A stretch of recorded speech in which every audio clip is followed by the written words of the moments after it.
我叫叶晨，上一世我被最爱的未婚妻和她的奸夫联手害死，被残忍肢解，抛尸荒野。再睁眼，我重生回到末世降临的1周前，我还觉醒了无限空间和隐身异能。我要利用这些能力打造末日堡垒生存下去，同时更要好好收拾那对害死我的狗男女。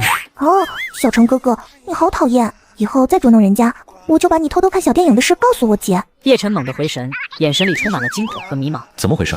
我不是被李蕊和他的奸夫给肢解了吗？我怎么现在是什么时候？几年？几月几号？23年11月11号呀！叶晨哥哥，你是不是生病了？11月11号，我果然重生了，重生到了末世降临的1周前。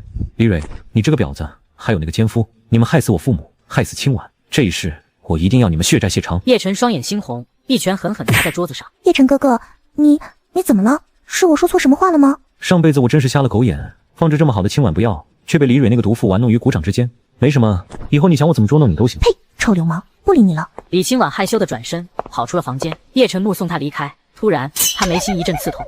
啊！几秒后，剧痛消失，叶晨浑身湿透地瘫在地上，但眼神中却充满了狂喜。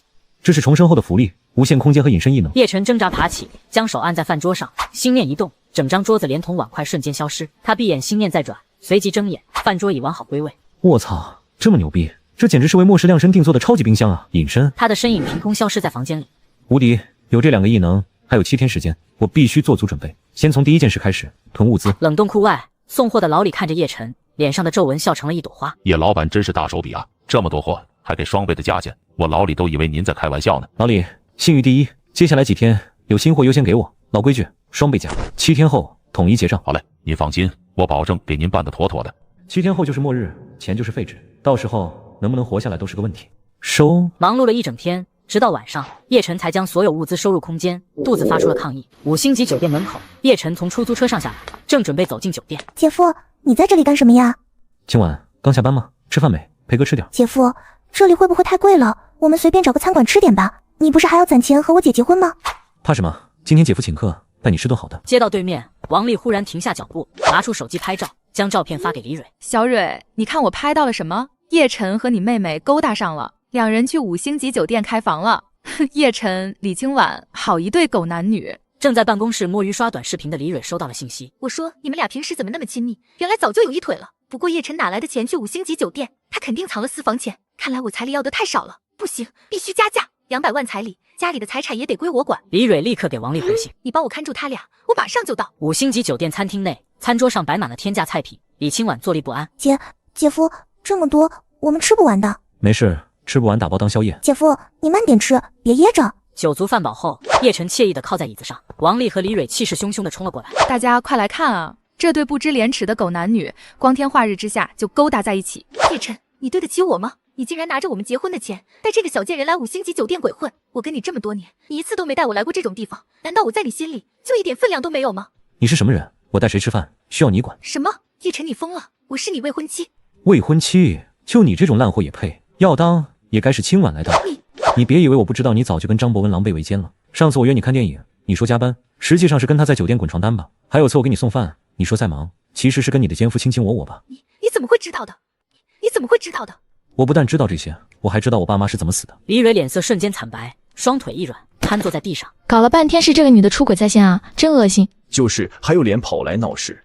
服务员，把这2个扰乱餐厅秩序的人给我轰出去。5星级酒店外，李蕊和王丽被保安狼狈地推了出来。李蕊，这么大的事你都不告诉我，害得我跟你一起丢人。对，找张少，张少一定有办法。 5星级酒店餐厅恢复安静，叶晨却拿起一瓶昂贵的红酒，一杯接一杯的猛灌。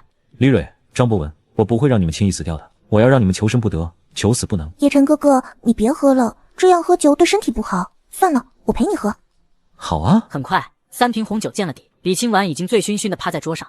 说好陪我喝酒，怎么你自己先醉了？看他这个样子是回不去了，干脆就在这里开个房，让他睡在这里吧。5星级酒店套房，叶晨将李清婉放在床上，李清婉一个翻身差点滚下去，叶晨一把将她捞了回来。叶晨哥哥，你不要走。我不走，你安心睡觉。我喜欢你很久了，我姐平时那么对你，我都看在眼里，你为什么要那么顺从她？原来他一直把这份感情藏在心里，上辈子的我真是瞎了眼。叶晨哥哥，我想把自己交给你。这可是你自找的。李清婉忽然眉头一皱，猛地起身冲向卫生间，一阵呕吐声传来。叶晨苦笑着摇摇头，他坐在椅子上，拿出手机。食物解决了，接下来就是安全屋。前世李蕊小区那栋带防空洞的别墅是最佳选择。叶晨点开银行 app， 看着仅剩的13万余额，眉头紧锁。别墅要300万，钱还差得远。我想起来了，就是今天，有人花10万块买了一注彩票，中了5亿，那串号码我记得。叶晨冲进一家彩票店，老板，打一注彩票，就这串号码，买10万块钱的。小伙子，你确定10万块钱全买这一注？这是哪来的新手？钱多烧的吧？年轻人就是冲动，有他哭的时候。废话少说，出票。好嘞，马上给您打票。叶晨回到5星级酒店套房，打开电视，锁定开奖频道。随着一个个号码球滚出，电视上显示的数字与叶晨手中的彩票分毫不差。2、16、20、22、38，篮球05、13，让我们恭喜这位幸运观众独揽5亿大奖。 5亿到手，末日之后，这些不过是废纸。现在他们是我复仇和生存的资本。次日，叶晨兑换了4亿奖金，立刻买下了全市那栋带防空洞的别墅。当地最顶尖的改造公司项目经理王华带着施工队浩浩荡荡的打来。叶老板，这栋别墅您打算怎么改？我们公司在改造这块绝对是顶尖的。把下面的防空洞改成3层地下室，所有材料换成世界上最坚硬的钢材，安装独立通风系统，恒温26度，要求只有一个，固若金汤，能扛住小型导弹。这哪是改造房子，分明是在打造末日堡垒啊！叶老板，我估算了一下，您这些要求总费用大概需要4000多万。我还有一个要求，5天内完工。5天？叶老板，这时间太紧了，很多顶尖材料都需要从总部特批调运。我出双倍价钱，8000万。王经理，这笔买卖划算吗？划算，太划算了。叶老板您放心，我马上摇人，不分昼夜的干，保证5天内给您一个固若金汤的堡垒。别墅工地，叶晨看着忙碌起来的工地，转身离开，却在小区路上迎面撞上2道熟悉的身影。李子健、刘小莲、李蕊的父母也是上辈子害死我的凶手。我选在这里，就是为了等末日降临，亲眼看着你们被活活冻死。哟，这不是叶晨吗？叶晨，听说你昨天跟我们家蕊蕊闹矛盾了，还带着清婉去了5星级酒店，怎么回事啊？有钱没地方花了，不知道攒钱娶我女儿。李蕊做的那些烂事，你们自己心里没数吗？你个小畜生，反了天了！你就这么跟长辈说话的？叶晨懒得理会，转身就走。彩票店老板突然追了上来。哎，小伙子，是你啊？昨天走太急了，忘了当面恭喜你中了5亿大奖了。什么5亿？你谁啊？跟他一伙的，来骗我们2个老人家，就他能中5亿？呵，我是彩票店老板，还能有价？今天新闻都出来了，小伙子，下次买彩票也帮我选一注呗。下次一定。彩票店老板离开后，李子健和刘小莲对视一眼，眼中的贪婪藏都藏不住。哎呦，我的好女婿，中了5亿，怎么不早说啊？咱们可是一家人啊！是啊，小陈，你要是不介意，大不了我们把清婉也嫁给你，这叫亲上加亲嘛。滚！叶晨，你别给脸不要脸！你以为有几个臭钱了不起了？我告诉你，赶紧拿出3亿彩礼，这事就算了，不然我们就去告你奸污我们女儿。真是无耻至极，看来不给他们点教训是不行了。爸妈，叶晨哥哥，你们在这里干什么？哇，婉婉啊，你来评评理。我跟你爸就想问问叶晨，他和你姐的事，他二话不说就让我们滚。是啊，都快成一家人了，他这是给我们下马威呢。没什么，他们知道我中了5亿，让我拿3亿出来娶李蕊。爸妈，是我姐出轨在先，你们怎么能提这种要求？你个赔钱货懂什么？出轨了又怎么样？那可是5亿，他浪费了你姐大半辈子的青春，要3亿彩礼，怎么了？怪不得上次让你去相亲，你推三阻四的，原来早就跟叶晨勾搭在一起了。爸妈，你们……我告诉你们，彩礼1分没有，再敢来骚扰我们，别怪我不客气。叶晨拉起李清婉的手，转身就走。小畜生，没良心的白眼狼！等着吧，末日之后有的是时间跟你们算账。一走出小区，李清婉再也忍不住，扑进叶晨怀里放声大哭。叶晨哥哥，我到底哪里做的不够好？我工作后2/3的工资都给了他们。小时候姐姐弄坏家具，他们不问青红皂白就打骂我，后来知道不是我，连一句安慰都没有。好了，都过去了，别哭了，今天别上班了，我带你去个好玩的地方。什么地方？到了你就知道了。出租车停在郊外一处山脚下，这里经营着一家北山狩猎场。北山狩猎场？叶晨哥哥，你要带我来打猎吗？这里有靶场，你可以在里面玩会儿，射箭或者气枪，食物和安全屋都在准备中，但还不够，我需要武器。上辈子就是手无寸铁，才会被李蕊和那个奸夫害死。叶晨在狩猎场办公室里坐下，没多久，一个戴着金丝眼镜、梳着大背头的男人走了进来。叶先生吧，王华经理介绍来的，我叫张恒，这里可以提供一些弩箭或气枪，这是清单。我要100把金刚弩和1000支铁箭，100把气枪。如果你能搞到真枪的话，我也要。叶先生，我们是合法产业，虽然你是王华介绍的，但我们之间可没多少情分。门被推开，一群手持棍棒的大汉涌了进来，面色不善地将叶晨围住。看来你们也卖这玩意儿，多少钱？说个数吧。 USP 9毫米手枪，一口价100万，附赠50发子弹，不讲价。这种枪你们有多少支啊？你也知道，这东西是明令禁止的，我们手头上就这一把。我要了，再加200发子弹。狩猎场办公室外，叶晨和张恒笑着从办公室走出来，李清婉拿着饮料，蹦蹦跳跳地跑了过来。叶晨哥哥，我们什么时候回去啊？这位小姐是叶先生的夫人，还不是呢。这位小姐长得真漂亮，简直太像我的一个手熟人了。熟人？李清婉是孤儿，这个张衡说他像一个手下或者熟人，难道和他的身世有关？哈哈，可能是我认错了。叶晨来到正在改造的别墅前，王华戴着安全帽，笑着迎了上来。叶老板，我给你介绍的那个渠道还不错吧？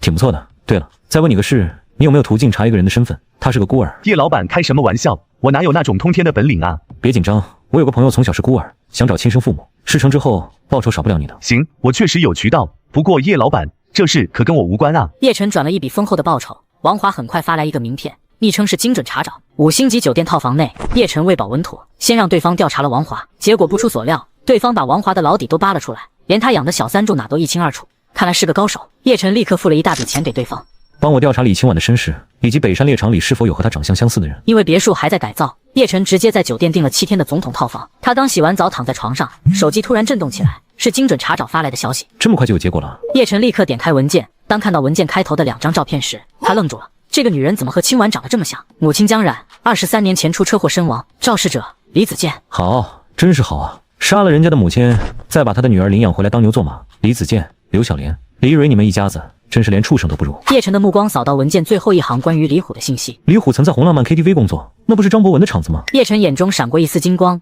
迅速打字回复：干得不错，再帮我查一下北山猎场老板张衡。豪华别墅内，李蕊穿着轻纱睡衣，依偎在张博文身上。张少，叶晨那小子现在知道我们的事了，还知道他爸妈的死因，我们不能就这么放过他吧？知道了又怎么样？他一个穷光蛋，拿什么跟我斗？敢动我一根毫毛，我让他生不如死。张少，我可都是为了你着想。那小子最近走了狗屎运，中了5亿彩票，还在我家小区买了栋别墅，正叮叮当当改造呢。要是我们能把那5亿弄到手……什么5亿？妈的，这事儿你怎么不早说？4亿现金啊！这笔钱我必须搞到手。张博文立刻拿起手机拨通了一个电话。喂，张衡吗？帮我办点事儿。对，一个人叫叶晨。什么？他去你那儿了？几分钟后，张博文挂断电话，脸上露出狂喜的笑容。呵呵，真是老天都在帮我。张少，怎么了？叶晨那窝囊废不仅在你们小区买别墅，还跑到我厂子里买了大量的弓弩和气枪，甚至还花100万买了一把手枪。啊，他有枪了？那他会不会？呵呵，我怎么可能让他拿到真枪？我正好可以拿这件事当证据，告他非法持枪。到时候他那几个亿的奖金，还不是乖乖进我的口袋？2天后，5星级酒店套房内，叶晨手持一把金刚弩，眼神凌厉地做出瞄准射击的动作。张衡是张博文的人，这次交易恐怕是个陷阱。手机震动，是张衡发来的消息：兄弟，你要的枪到了，为了安全起见，地点就在北山郊区那边的小树林里。好的，我马上就到。地下停车场，叶晨走向一辆改装过的越野车，发动引擎，疾驰而去。防弹玻璃、防滑轮胎、顶级供暖系统，这几十辆改装车，末日里足够我驰骋了。北山郊区小树林山脚下，一辆黑色轿车旁，张衡和2个满脸凶相的壮汉正在等待。叶晨的越野车驶近，停下。哎呀，哥们儿，你终于来了。路有点不好走，久等了。哥们儿，跟我来，你要的东西就在后备箱里。张衡对2个壮汉使了个眼色，2人会意，打开后备箱，摸向藏在里面的狼牙棒。走到车前，张衡脸上的笑容瞬间变得阴狠。哥们儿，真不是我不道德，要怪就怪你得罪了我老大，抄家伙。2个壮汉猛地抽出满是钉子的狼牙棒，转身就要砸向叶晨。人呢？我操，他人呢？一支弩箭从暗处射出，一人捂着喉咙不甘地倒下，又是一箭射穿了另一人的喉咙。叶晨的身影从一旁的树后缓缓走出，手中的弓弩正对着惊恐万状的张衡。张衡好好做生意不好吗？非要找死？你是人是鬼？果然没有枪，就是个圈套。张衡身上的手机突然响了起来，叶晨朝他伸出手，张衡颤抖着掏出手机递过去，来电显示是张博文。接吧，该怎么说不用我教你吧。叶晨回到5星级酒店套房，他一挥手，2把 USP 手枪凭空出现在床上。张博文、张衡，枪和子弹我收下了，你们的命，末日之后我再慢慢来取。还有2天末日降临，别墅明天完工，今晚该去千达广场进货了。5星级酒店餐厅，叶晨面前摆满菜品，李清婉小跑过来，坐到他身边。叶晨哥哥，你又叫我过来，我刚跟主管请假，他看我的眼神都快喷火了。那干脆辞职，以后哥哥养你。才不要呢，我要努力工作，自己买房子住。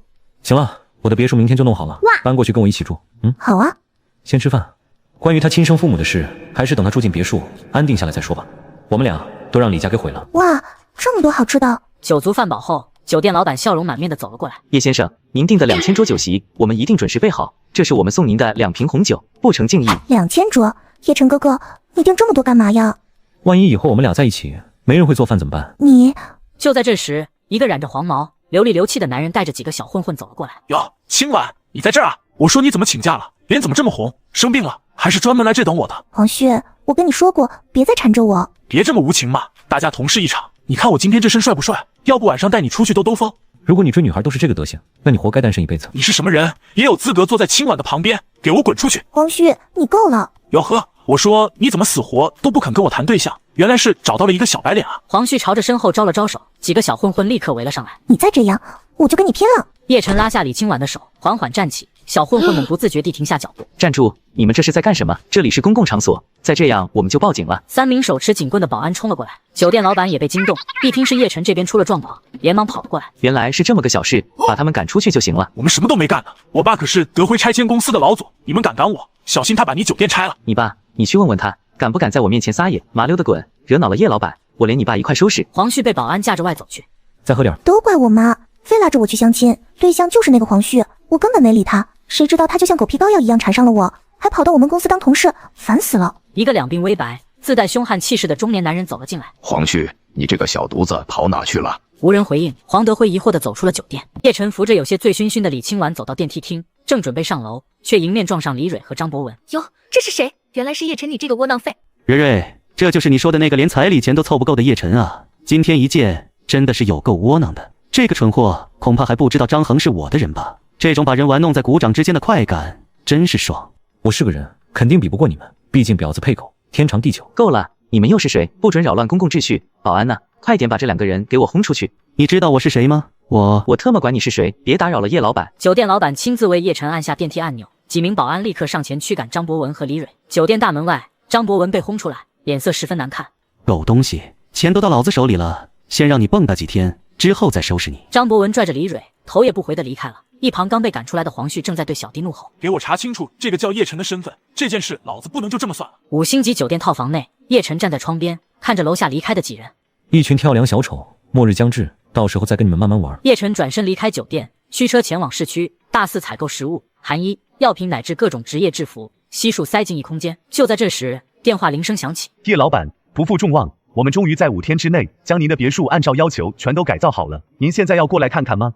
行。一栋巨大无比、通体洁白的堡垒式别墅映入眼帘。王华领着叶晨进入别墅内部。叶老板，我们采用的都是顶级材料，在保证坚固的同时，没有一点异味和有毒气体。我们用了全球最好的钢材，毫不夸张地说，哪怕有小型导弹轰过来，别墅也能纹丝不动。玻璃也是顶尖的防弹玻璃。另外，我们在您要求的地下室也安装了一条通往外面的秘密安全通道，只有用您的钥匙才能打开。叶老板，如果没什么问题的话，尾款您在剩下的7天之内结算就行了。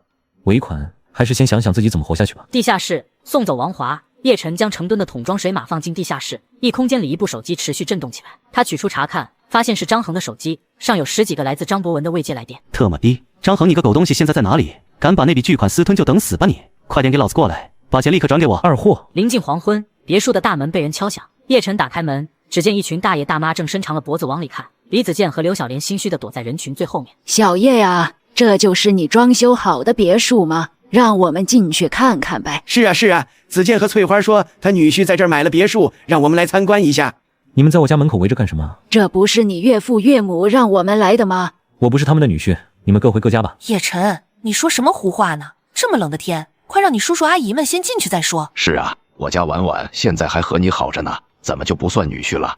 你们也配提清婉？别忘了他当初为什么会在孤儿院江冉这个名字，你们还记得吗？你们还不滚的话，我不介意把这件事当着大家的面爆出来。李子健和刘小莲顿时张大了嘴巴，慌乱的转身就走。剩下的大爷大妈们面面相觑。叶晨正要关门，哎呀，小叶呀，我们不知道你和老李他们有过节，怎么说我们也是邻居，不让我们进去坐坐吗？是啊，我还没见过这么大的房子呢，就进去感受一下，顺便嗑点瓜子，唠会儿嗑。行了，我和你们不熟，都回家歇着吧。哼，谁稀罕了？不就是一个破别墅吗？有什么了不起的？这些有钱人一个个拽得2、5、8万似的，进去坐会儿怎么了？我听说这别墅之前有安全隐患，才低价卖的，谁买谁是大冤种。现在的年轻人真是一点尊老爱幼的美德都没有。一群墙头草，改造时嫌吵，说这别墅谁买谁是大冤种。现在完工了，又想进来占便宜，尤其是李子健那2个老东西的朋友，更是一个都别想进。第二天一早，叶晨将李清婉接到了固若金汤的堡垒别墅。叶晨哥哥，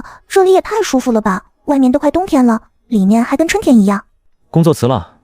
辞了。可我一直白吃白住，是不是不太好啊？清婉，你相信世界末日吗？世界末日那不是电影里才有的吗？前几天我做了个梦，梦见天上下起了血雨，然后整个世界温度降到零下100多度，鹅毛大雪把房子都埋了，人一出去就冻成了冰雕，所以清晚，答应我，明天一天你哪儿都不要去，就老老实实待在别墅里，好吗？午饭过后，叶晨带着李清婉出门逛街。走，哥哥带你买衣服去。今天全场的消费由叶公子买单。尊嘟假嘟，真的。好耶！午夜12点，叶晨独自来到千达广场，他启动隐身异能，直奔顶层。随着他走过，货架上的商品凭空消失，被他尽数收入一空间。5分钟后，无声无息地离开了商场。终于可以下班了。他下意识回头看了一眼，瞬间僵住，身后的货架空空如也。啊，闹鬼了！就算有监控，也只会拍到商品自己消失。在这千万人口的城市里，想找到我，无异于大海捞针。叶晨在无人的角落从空间取出一辆越野车，开回小区。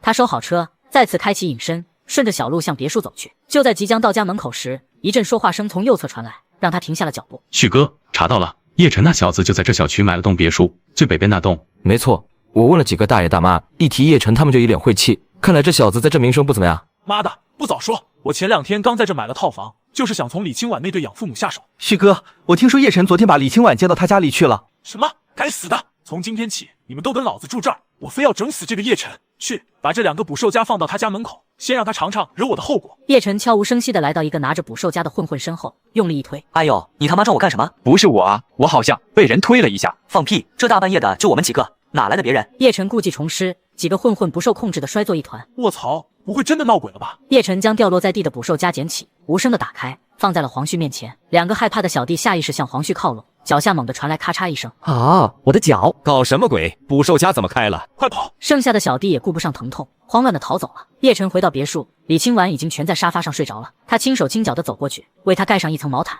第2天，叶晨刷到了千达广场失窃的新闻，他深吸一口气，看向走出卫生间的李清婉。清婉，我有件事情想跟你说。叶晨将关于李清婉身世的调查文件摆在了他的面前。叶晨哥哥，你别开玩笑了，怎么会？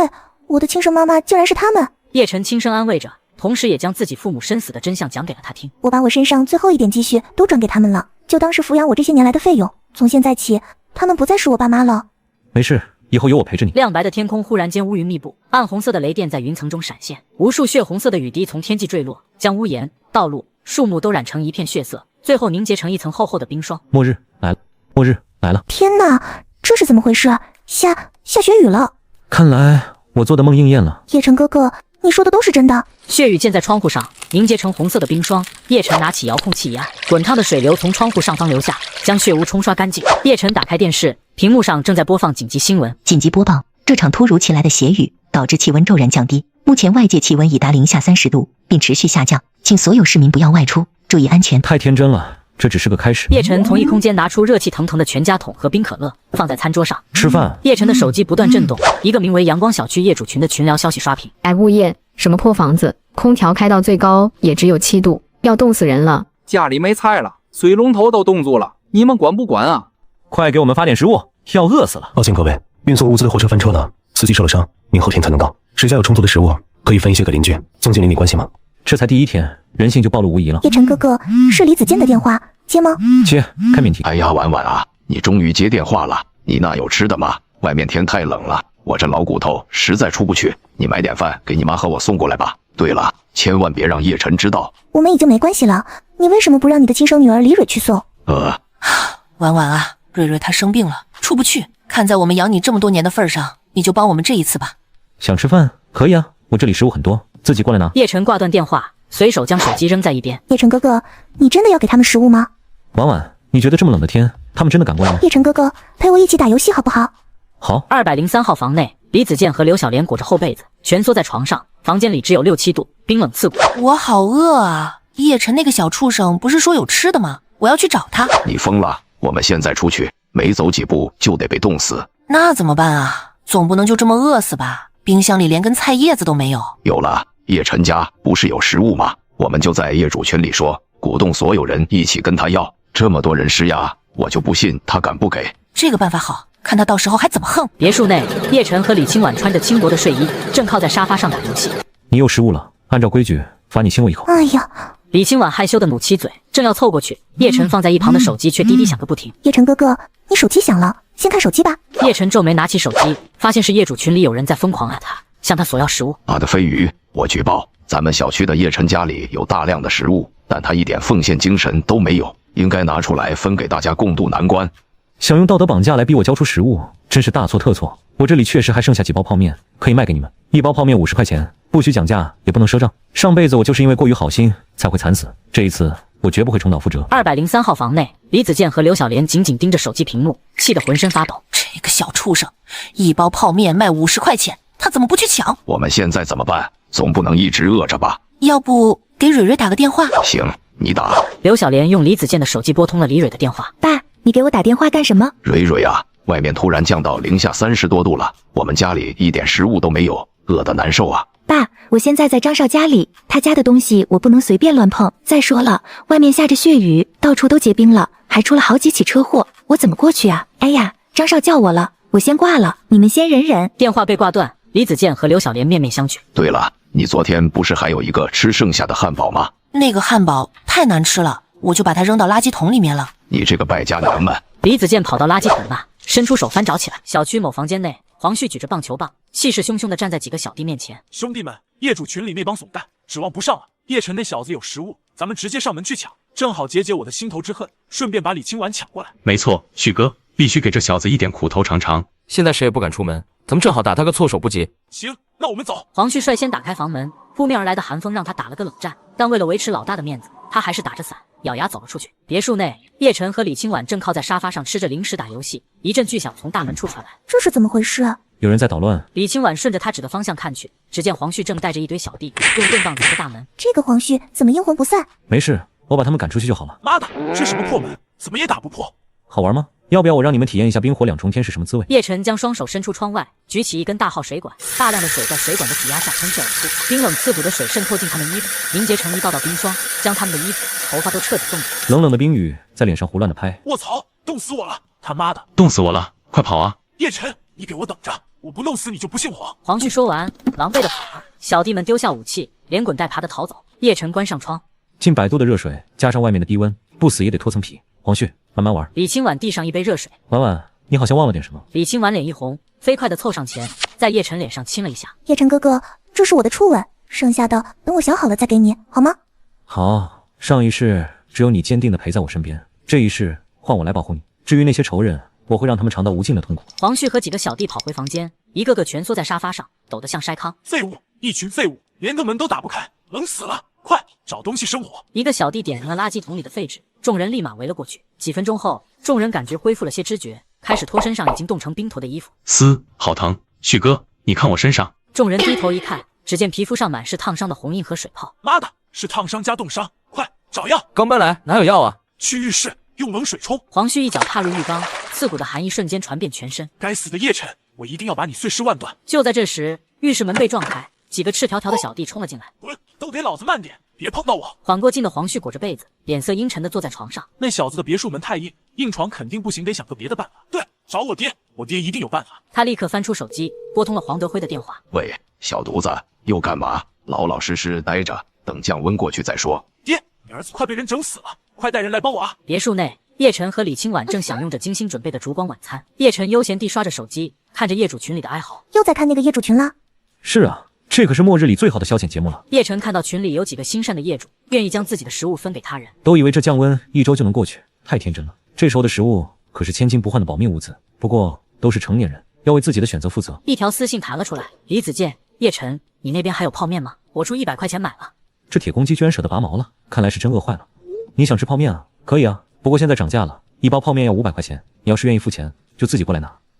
203号房内，李子健和刘小莲裹着所有能找到的被子，在床上瑟瑟发抖。手机提示音响起，李子健看到叶晨的回复，气得浑身哆嗦。500块一包，他怎么不去抢？叶晨，你这个小畜生，玩我是吧？你有种这几天不要出门，不然等蕊蕊回来了，我一定让他带着张少去找你麻烦。别墅内，叶晨点开语音，将李子健的无能狂怒连续播放了好几遍，微微一笑。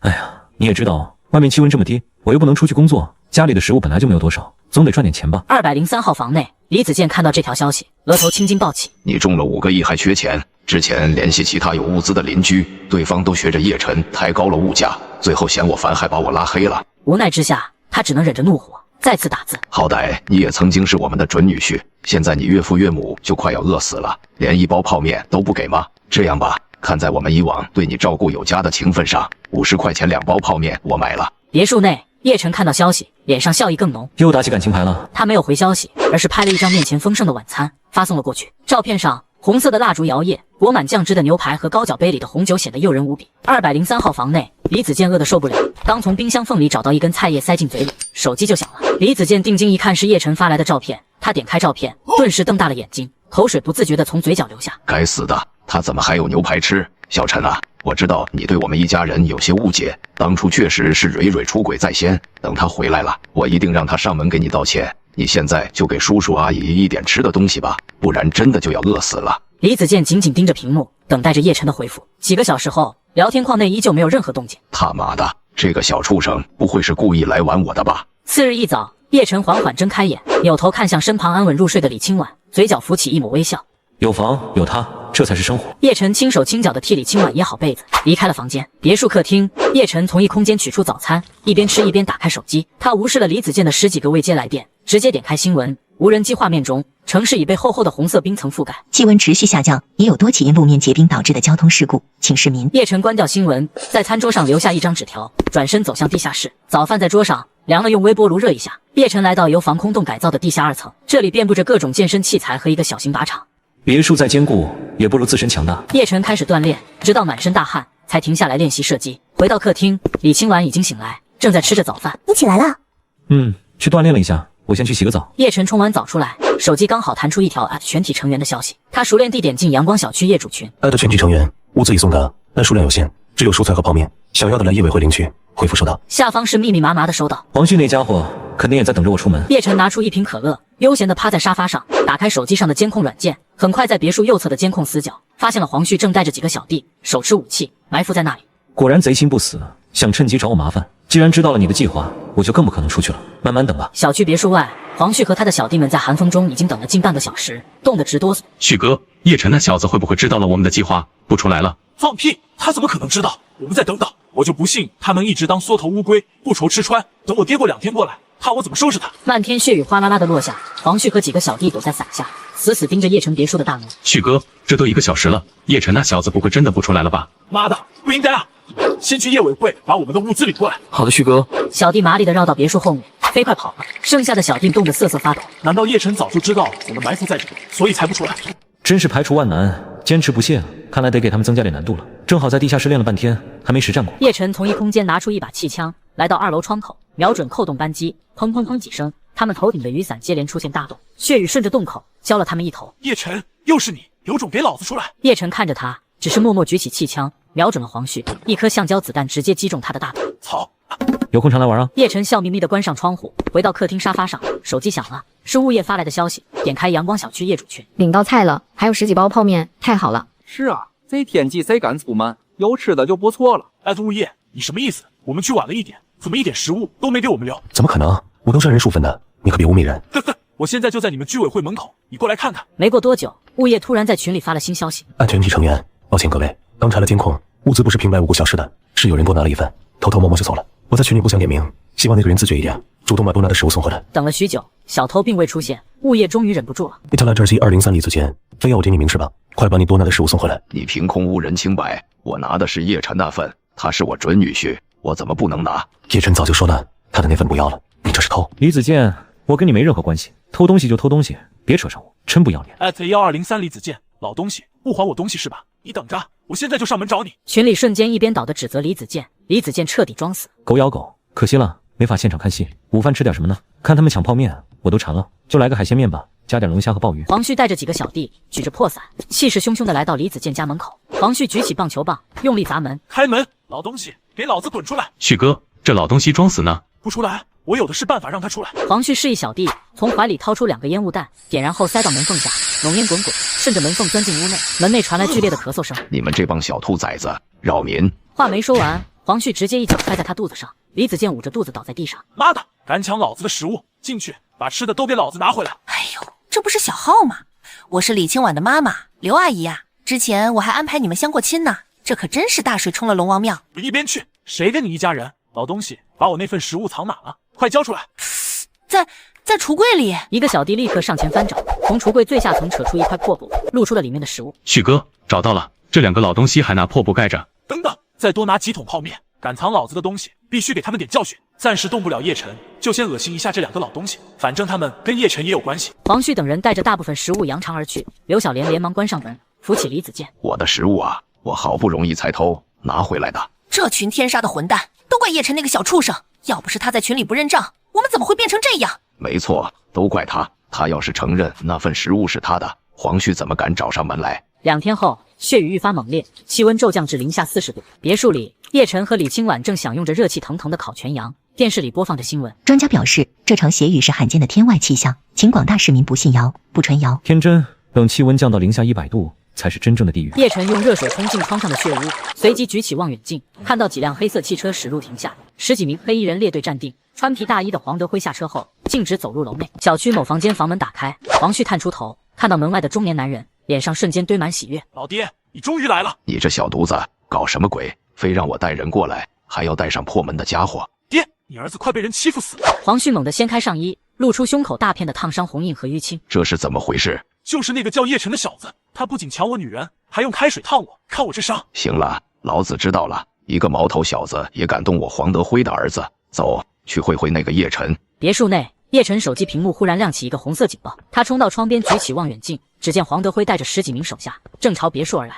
哼，还真把他爹叫来了。黄德辉一行人来到别墅大门前，动手。几个手下从大衣里掏出电钻，对准大门。时间1分1秒过去，门上连个像样的痕迹都没有。老大，不行啊，这门太硬了，钻头都磨平了。他妈的，这门是什么做的？哪个神经病家里用这种门？别墅内，游戏通关的音乐响起，叶晨惬意地伸了个懒腰，总算通关了。舒服。他拿起手机，点开监控，发现黄德辉那群人还围在门口研究大门，跟苍蝇一样，真烦人。叶晨从一空间取出弓弩，在2楼窗口悄无声息地瞄准了楼下发火的黄德辉，弩箭离弦，精准地刺穿了他的右臂。啊，我的手！老大有埋伏！众人顺着弩箭射来的方向看去，只见叶晨正站在2楼窗口，再次举起了手中的弓弩。先躲开！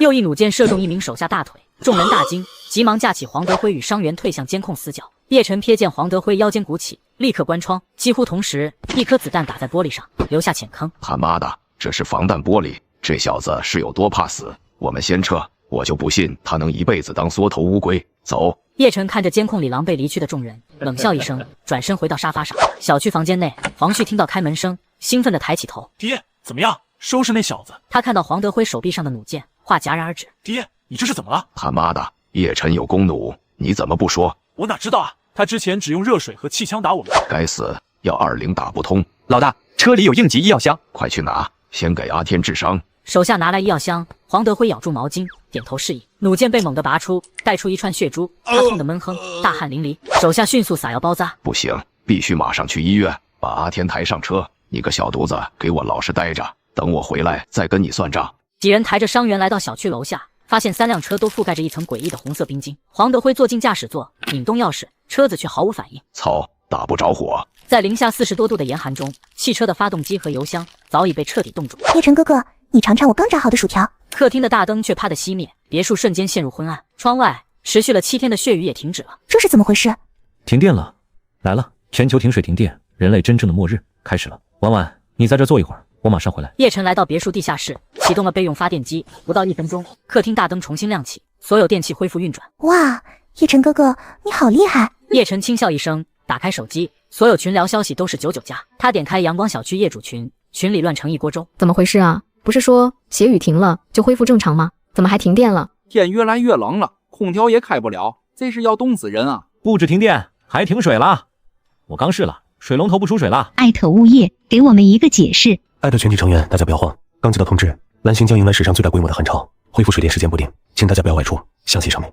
水是生命之源，人不喝水2天就得死。外面的冰水谁敢喝？这下有好戏看了。就是不知道前几天那些免费送食物的圣母，现在后不后悔？婉婉，我们中午吃沙县小吃吧，最近大鱼大肉吃腻了，换换口味。好，我还要再加一杯冰可乐。203号房内，李子健和刘小莲裹着被子，死死盯着手机屏幕，脸上满是慌乱和绝望。没水没电，我们该怎么办啊？就在这时，手机铃声响起，是李蕊打来的。喂，蕊蕊，你那边是不是也停水停电了？这可怎么办啊？爸，张少说了，这场灾害最少还要持续1个月，现在时局混乱，正是个好机会，我们可以趁机把叶晨给解决掉。蕊蕊，你说的都是真的吗？放心吧，爸，我和张少马上就过去。房间里，李蕊挂断电话，看向桌上仅剩的3桶泡面。李蕊，这3桶泡面是我们最后的口粮，你别动歪心思。我没有，我就是看看。上面有消息，这不是简单的降温，可能会演变成冰河世纪，以后每一天食物就是命。那件事你跟你爸妈说了吗？说了，他们会配合我们，只要能弄死叶晨，拿到他手里的物资，我们就能活下去。别墅内，叶晨穿着单薄的睡衣，看着电视新闻。面对严寒天气，请广大市民留在家中，保持冷静，不要轻易出门。安抚，这末日才刚刚开始。他端起热好的咖啡，一边喝着，一边打开了手机业主群。天啊，这究竟是怎么回事啊？不会是马上就要世界末日了吧？我现在躺在被窝里面都冷，手都是冰凉的。邻居们啊，我前2天给你们的食物，现在能还我了不？我快要饿死了。我现在也没有食物啊，家里就剩下几包饼干了。等这场降温过去，我再还你吧。现在知道世态炎凉了，晚了。在这个末日，任何善举都可能要了你的命。就在这时，一个电话打了进来，屏幕上跳动着李蕊2个字。喂，叶晨，是我。这个世界突然变成这样，我好害怕。我回想我们以前的点点滴滴，我真的好后悔。在张博文身边，他只要有一点不顺心，就对我又打又骂。我现在才明白，你才是真心爱我的。我打算回家，你能在门口等我一下吗？我想当面给你道歉。道歉？我看是张博文家没吃的了吧？想骗我开门，抢走我的物资，再杀了我，跟上辈子一模一样的套路。蕊蕊，你说的是真的吗？你终于肯回头了？真的，我发现我还是爱你的。那好，那你赶快过来，我就在楼下等你。叶晨挂断电话，脸上的喜悦瞬间消失，变得一片冰冷。张博文豪宅内，李蕊挂断电话，得意地靠在张博文怀里。怎么样，还是得看我吧？待会你可得好好奖励人家一下。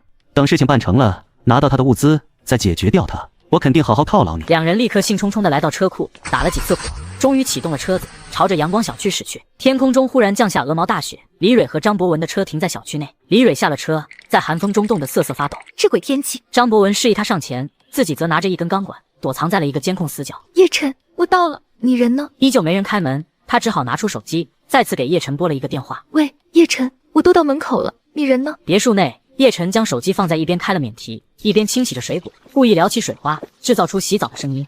哦，是蕊蕊啊，我现在正在洗澡呢，毕竟是去见你，总不能邋里邋遢的。这个时候你还洗澡？你家里有热水？没热水啊，我现在在用冷水洗。先不说了，蕊蕊，等我洗完就马上开门找你。叶晨挂掉电话，啃着苹果点开监控，屏幕上李蕊在门口瑟瑟发抖，而别墅右侧张博文正握着钢管，蓄势待发，演得还挺像，就是不知道你们能撑多久。时间1分1秒过去，李蕊感觉自己快被冻成了冰雕，面前的大门却依旧紧闭。她忍不住再次给叶晨打去电话，这次却无人接听。他不会还没洗完吧？张博文从角落里走了出来，两人对视一眼。妈的，我们被耍了！别墅内，叶晨一边招呼李清婉来吃水果，监控上李蕊2人气的脸色铁青，他觉着不够，便直接拨通了李蕊的电话。蕊蕊，我刚刚洗澡不小心摔倒了，好不容易才拿到手机，你再等我一下，我马上就出来。叶晨挂断电话，画面中李蕊面露犹豫，但他身旁的张博文对他点了点头，又躲回了角落。叶晨，你快点好不好？外面真的很冷。知道了。叶晨再次挂断电话，时间流逝，李蕊彻底失去了耐心，脸色一沉，冲到别墅门前，用力砸门。我不是说了等等我吗？叶晨，你真该死！张博文猛冲出来，抡起钢管就砸。叶晨缩头闪避，张博文收拾不及扑空滑倒。叶晨瞬间敛起笑容，眼神冰冷地掏出气枪，一枪击中张博文。叶晨连续补射，继而枪口一转，橡胶子弹精准命中李蕊额头。张博文狼狈逃窜，李蕊紧随其后。叶晨立于窗前，持续射击，直到他们消失才收枪。就这么死了，太便宜你们了。上辈子我所承受的痛苦，一定要让你们千百倍的还回来。张博文和李蕊躲到小区某处一个安全角落，大口喘着粗气。妈的，我们竟然被这个小子给算计了！我还以为一切都在掌握之中，谁知道他竟然跟变了个人一样。找他拿冷冻库钥匙是行不通了，不过现在可以确定他就在别墅里。那冷冻库那边肯定没人看守，我后车厢有斧头，我们干脆直接把他的冷冻库大门破坏了，从里面拿食物。可是万一叶晨把食物都带走了呢？不要紧，这里离冷冻库不到1公里，而且我打听过，他除了买水，根本没把食物运出冷冻库的迹象。两人立刻返回车上，朝着冷冻库的方向驶去。2人抵达冷冻库，张博文抡起斧子就砍向门锁，锁链应声而断。他们推开大门，却见里层仓库门被铁链重重锁死。张博文并未急着破门，而是眯眼从门缝向内观察。我好像看到里面冻着的肉了。真的吗？把你的手机给我，我要给叶晨打个电话，让他感受一下自己的食物消失是什么滋味。行。别墅内，叶晨看着手机屏幕上李蕊的来电，直接接通并打开了视频。叶晨，我现在到你的冷冻库了，你的食物马上就要没了。叶晨，这就是你得罪我们的下场。视频画面晃动，对准了冷冻库的大门。叶晨看着这一幕，脸上涌起止不住的笑容。他们竟然真的去了，可惜冷冻库里早就空了。我还专门给他们准备了一个大大的惊喜，本来还在想怎么引你们上钩，没想到你们自己就送上门了。张博文举着手机，屏幕上是叶晨的视频通话画面，他身后是冷冻库的大门。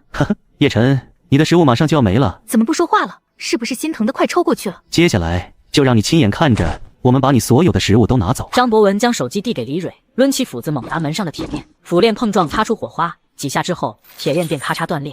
我劝你们最好不要进去，那里面可是我的全部身家啊！张博文和李蕊闻言更是幸灾乐祸，他推开大门，阴风袭面，可脚刚踏入门内，便发出一声凄厉的惨叫。啊，什么东西，疼死我了！李蕊低头一看，一个捕兽夹死死地夹住了张博文的脚掌，鲜血瞬间染红了鞋面。真不好意思，忘了告诉你们，我为了防小偷，专门放了几个夹子。视频通话被挂断。叶晨，我他妈一定要杀了你！把斧子捡起来，往里面扔。李蕊将斧子扔进库房，随即响起噼里啪啦的夹子声。张博文吓得脸色惨白，他用手电照去，库房竟空无一物，唯有几片红色塑料袋悄然飘落。李蕊捡起袋子，顿时气得头晕目眩。叶晨，我张博文这辈子干不掉你，我下辈子不当人。别墅内，叶晨挂断电话，惬意地打开电视。李清婉端着一盘刚洗好的水果走过来，关掉客厅大灯，依偎在叶晨身边。他们应该不会再来了吧？这种餐前甜点一次就够了。这场雪会比之前的雪雨时间更长，气温会一直降，直到零下50度。零下50度？那外面的人？到了那个地步，水电系统会彻底报废，秩序也会在一瞬间崩塌。为了活下去，人什么事都做得出来。但我们不用担心，婉婉，在这里我们可以尽情地做自己想做的事情。小区某房间里阴冷昏暗，众人裹着层层被褥，在中央点起一堆火取暖。桌上仅剩几桶泡面和一袋饼干。黄旭和几个小弟躺在床上，满脸通红，不住地发抖。退烧药呢？还有吗？老大，之前给你和旭哥处理伤口，药已经都用完了，食物也快没了，不能再等了。拿上家伙，跟我走，留一个人在这看着他们。居民楼道内，砸门声在寂静的楼道里回响。一个业主骂骂咧咧地打开门：“谁呀？还让不让人活了？”他看到门口拿着武器的黄德辉一行人。你们想干什么？找点东西，不想死的就老实待着。手下们冲进屋里，肆无忌惮地翻箱倒柜。老大，找到了，退烧药。吃的拿一半，走，下一家。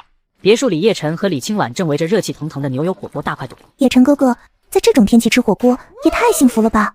喜欢就多吃点。吃饱喝足，叶晨躺在地毯上，悠闲地刷着手机。太太爷，有人拿着武器闯进我家抢东西，你们管不管？他们把我的退烧药抢走了，这跟强盗有什么区别？无法无天了，这些人根本不是我们小区的。全体成员，小区保安已经辞职，近期无人上岗，请大家务必锁好门窗，注意安全。黄旭发烧了，他爹倒是挺卖力，可惜再怎么折腾也活不了几天。叶晨哥哥，外面是不是越来越乱了？乱的是他们，明天会暂时恢复几个小时的水电，但这只是最后的征兆。婉婉，真正的恐慌才刚刚开始。手机屏幕显示群聊信息：谁家里还有多余的食物啊？我愿意拿钱来购买。哥哥们，小妹现在没有东西吃了，只要你们愿意给我食物，我愿意服务你们一次。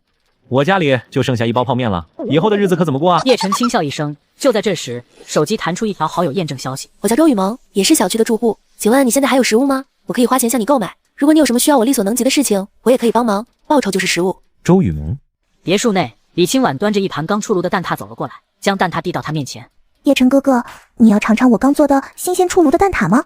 咦，叶晨哥哥，这不是周老师的联系方式吗？婉婉，你知道他是谁？是啊，他就是我们这个小区的，是一所高中的化学老师。知道了，一个手无缚鸡之力的女人能帮我做什么？除了婉婉，我谁也不会再信。对了，叶晨哥哥，我跟你说，周老师在他的那个高中可出名了。什么性格？他长得挺好看的，但出名的不是他的美貌。我听说，曾经周老师在带着他们同学进行实验的时候，一时起兴，就想着做出一个小型的炸弹，结果没想到还真的成功了，并且还差点引爆了整个实验室。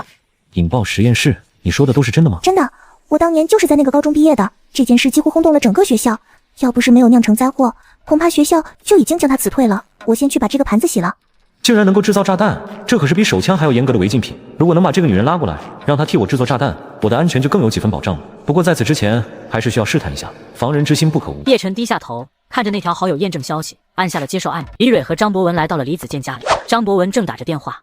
都给我听好了，立刻到阳光小区来，家伙都带上。蕊蕊，你们真的要对付叶晨那个小畜生吗？妈，现在的情况你也知道，我们必须要有足够的食物才能活下去。叶晨有那么大的一个冷冻库，肯定都是把食物转移到了他的别墅里面。他早就知道了天气会变，好歹我曾经也是他的未婚妻，没想到他竟然会这么的狠心。没错，这小畜生肯定早就知道会变成这个样子了。还有李清婉这个贱人，现在倒是跟叶晨在别墅里面吃香喝辣的。我之前跟他要点东西吃都不肯送，真是一个白眼狼。等我的人到了，就冲进叶晨的别墅，我要狠狠地教训他一顿，让他生不如死。别墅内，叶晨接受了周雨萌的好友申请，点开他的朋友圈，里面空空荡荡，只有半年前发的一张自拍照。几秒后，对方发来消息：你好，如果你愿意出售食物，我可以花钱买。我现在手里头确实有一点点食物，但我不缺钱，你可以拿别的东西来交换。别的东西？你的美貌可以治很多食物，这是个试探，末日才刚开始。如果他这么轻易就同意，那这种人就绝不能留。意志不坚定的人，随时可能为了利益背叛。抱歉，我不是这样的人，打扰了。还算有点骨气，不过现在还不是时候。越是危急，越能看清一个人的本性。再等等看。第二天一早，叶晨端着一杯热咖啡，站在天窗前，窗外北风呼啸，鹅毛大雪已经没过了2层台阶。这场雪至少还要下1周，到时候整个1楼都得被埋了。叶晨躺在沙发上，翻看着群聊信息，因暂时恢复水电，群里的恐慌稍稍平息。就在这时，手机屏幕上突然弹出一个红色的警报信号，又有人来别墅附近了。他当即打开监控，只见一大波人踩着积雪，浩浩荡荡地朝着别墅走来，为首的正是张博文、李蕊、李子健和刘小莲。这4个人走在一起，还真有种狼狈为奸的既视感。叶晨的脸色逐渐冷了下来，他拿出一把弓弩，装上铁制的弩箭，默默地等待着。别墅外，张博文脚踩在没过脚踝的雪里，艰难前行，扭头看了一眼身后慢如乌龟的李子健和刘小莲，眼中闪过一抹不悦。这2个老家伙自己都快不中用了，还非要上赶着来看热闹，等把叶晨别墅里的食物抢过来，要是东西不多，就别怪我心狠手辣了。李子健和刘小莲在李蕊的搀扶下颤颤巍巍地跟着，一行人来到了叶晨的别墅楼下。我一定要亲眼看到叶晨那小畜生跪地求饶的样子。大哥，我们现在是直接把门给撞破吗？动作快点儿，直接砸门。几名壮汉举起斧子和锤子，猛地砸向大门。几声闷响后，壮汉们停下了动作，握着武器的手微微颤抖。怎么回事？继续给我破门啊！大哥，不是我们不继续，实在是这门太硬了。张博文上前查看，只见坚固的大门上只有几道浅浅的白痕。这怎么可能？难道是用合金做的？老大，门破不开，不过那边的窗户我应该能够破开。那就过去。我今天必须要把叶晨的家给打开。一名壮汉踩着同伴的肩，举铁锤攀向高窗。李蕊等人激动地围拢上前，满脸期待。快点动手！最上方的壮汉深吸一口气，奋力将铁锤砸向窗口。一声闷响，巨大的反震力让壮汉脱手，铁锤掉进了雪地里。什么鬼？怎么连窗户都这么硬？你们终于来了，我等你们实在是太久了。叶晨拿出一根水管，滚烫的热水如水柱般喷涌而出，浇在那几个壮汉身上。叶晨调转水管，对准了下方的张博文一行人，将他们从头浇到尾，身上顿时冒起一连串的白雾。好烫！快跑！李子健和刘小莲也被水淋到腿部，痛呼不已。叶晨随即换上弓弩，对准逃在最后的张博文一箭射出，弩箭瞬间没入他的脚踝。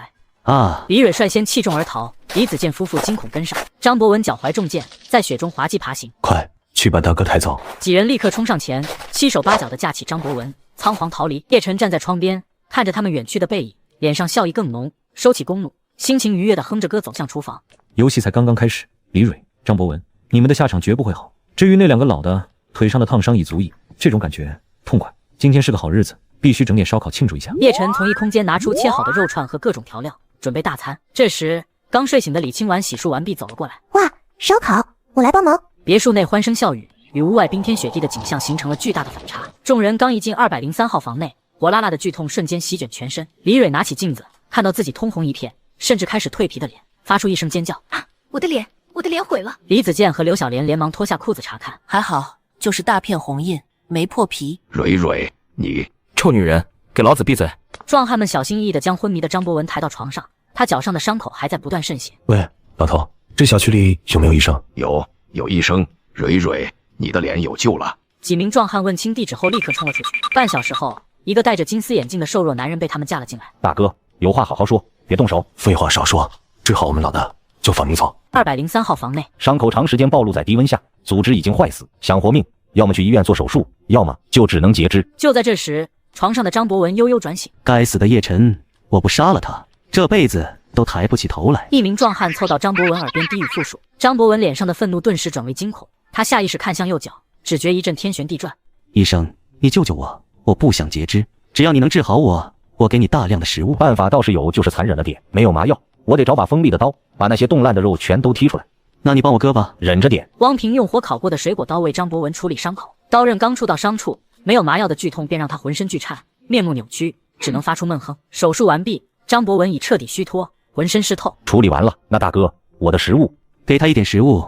外面的雪这么大，车都埋了，一时半会儿出不去，以后可能还得麻烦医生，别得罪他。汪平拿到食物，临走时还留下了一支烫伤药膏。等汪平走后，李蕊一边给父母涂药，一边小声嘀咕：爸，我怎么不记得咱们小区里有这个医生啊？对啊，我记得汪平好像是个兽医来着。三人面面相觑，小心翼翼地看了一眼床上昏睡过去的张博文，谁也没敢再出声。别墅内，李清婉依偎在叶晨怀里，看着窗外肆虐的风雪。叶晨哥哥，要是我们能出去打雪仗就好了。不行，现在外面都是我的仇人，说不定就有人躲在监控死角等着我出门。我们现在这样舒适的生活，必须小心再小心，才能一直享受下去。也是，外面那么冷，还不如在温暖的别墅里待着呢。叶晨哥哥，我们玩个游戏吧。什么游戏？比赛做饭，谁输了谁就洗1个星期的碗。行，那你等我一下，叶晨哥哥。李清婉转身跑回了自己的房间。当李清婉再次走出房间时，以一身极具诱惑的猫儿女仆装亮相，令叶晨措手不及。叶晨哥哥，我们开始吧。叶晨看得忘了呼吸，只能呆滞点头。当李清婉蹲下翻找时，那动人的身姿让他脑中一片空白，彻底忘记了手头的烹饪。叶晨哥哥，你要是现在认输，小猫女仆可以服侍你1整天哦。我认输。哦耶，我赢了。叶晨的心房瞬间失手，一把抱起李清婉，径直走向卧室。别墅里，清晨，叶晨醒来，对身旁熟睡的李清婉微微一笑。他准备好面包咖啡，端到窗前，一边享用早餐，一边欣赏窗外半米深的皑皑白雪。当初把别墅地基抬高1米，果然是明智之举。别墅里，叶晨回到沙发浏览手机，发现新闻仍在避重就轻地安抚民众。他兴致索然，刷了几个短视频后，旋即点开了已沦为大型交易市场的业主群。谁家里还有多余的食物啊？我愿意拿钱来购买。哥哥们，小妹现在没有东西吃了，只要你们愿意给我食物，我愿意服务你们一次。我这有米，1斤500，要的私聊，别讲价。都这个时候了，还敢公开售卖自己的食物，是想展示自己的商业头脑，还是想被某些狠人盯上，最后人财两空？小区某房间里阴冷昏暗，众人围着一个简陋的火炉取暖。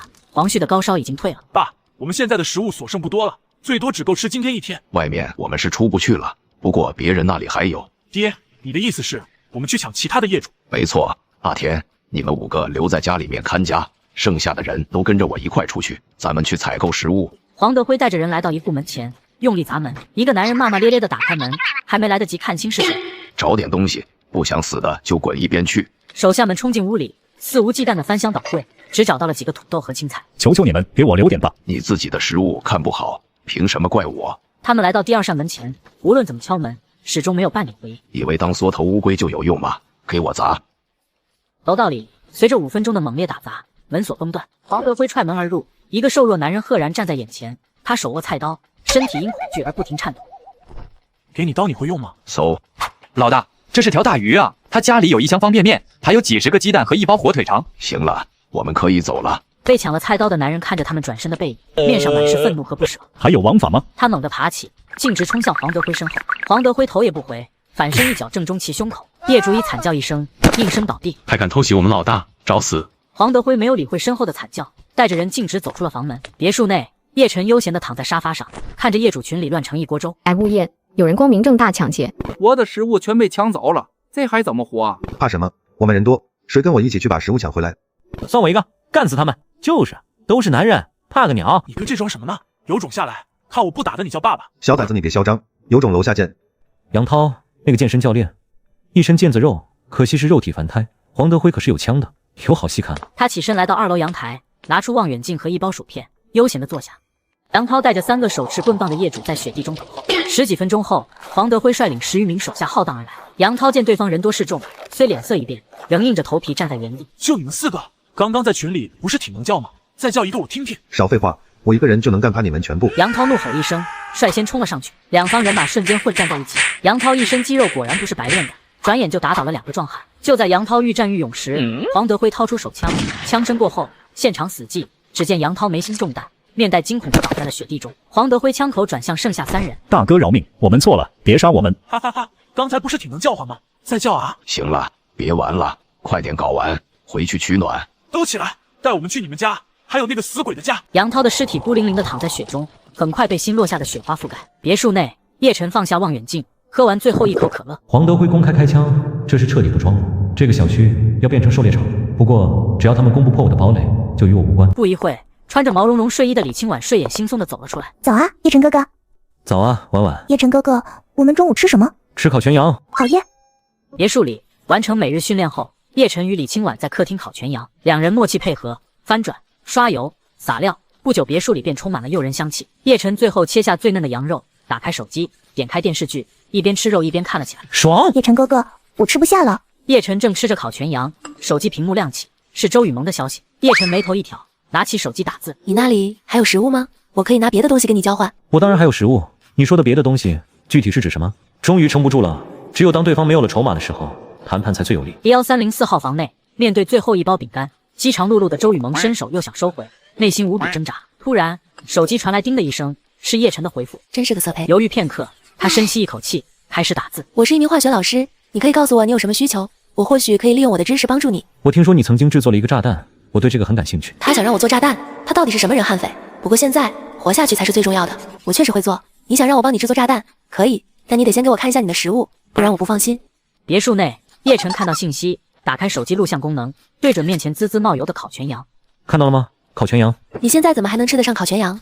这个你就别管了，只要你能帮我制造出一个炸弹，我就可以给你食物。你可以先制作一个，等我的命令引爆，只要在我的视线内看到炸弹的威力，我就给你食物。好，但是我缺少材料，而且我做的炸弹威力可能没你想象中那么大。这不是问题，只要能成功就行。今天晚上你到我的别墅门前，我会把材料放在指定地点，你去拿。好，我现在需要一些，如果能搞到火药，威力会更大。要是真的能制成炸弹，这个女人的作用就实在是太大了。风雪呼啸的深夜，叶晨身着御寒服，在监控中确认安全后悄然出门。他将一袋化学材料埋入雪堆并做好标记，旋即返回温暖的室内。脱衣后立刻联系了周雨萌。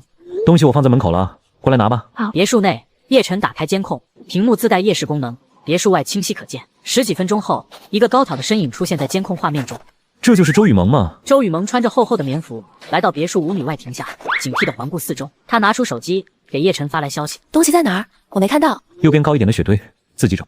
别墅里，目送周雨萌取物离去，叶晨关掉监控，准备了一顿简单的粥菜晚餐。而此时，李清婉换上的女仆装展露出令人屏息的深邃。叶晨哥哥，来喝口粥吧。你再这样，我可就忍不住了。可是叶晨哥哥，人家这几天不方便呢。不过我还有别的办法。吃饭。吃完饭，我倒要看看你有什么办法。叶晨3两口喝完碗里的粥，两人一起走进了房间。叶晨清晨醒来查看手机，发现各大聊天群已是一片混乱。我抓住了一只蟑螂，今天有肉吃了，哈哈哈哈！有没有人知道哪种做的酥皮能吃啊？快饿死了！我家就是小卖部，羡慕吗？全体成员，我已将黄旭移出群聊，大家可以放心说话了。有什么用？人还在小区里，他们有枪。杨涛刚被打死，我报警了，电话根本打不通，外面肯定也乱套了。